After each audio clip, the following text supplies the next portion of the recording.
Grabe mga boss, nakakalungkot no. BIR dito sa Binyan ng Laguna mga bossing. Ay, always offline. Ayan, makikita nyo. Naka-offline tayo mga boss oh. Ayan, kung willing daw tayo maghintay, sabi naka-offline. Ano ba naman yan? Only in the Philippines. Ano masasabi mo madam? Wala. Only in the Philippines. Ang dami naghihintay mga boss oh. Kasi nga, nandito kami ngayon sa Umbria sa Bureau of Internal Revenue. Ayan.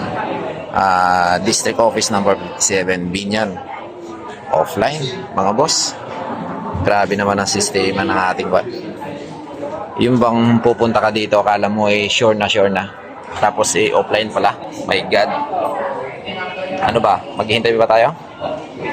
O, hintay namin mga 1 hour. Try namin. Offline. Ha? Wala yan. Napapasok yan. Nako, bakit offline? May internet naman ng Pilipinas. Ano ba naman yan?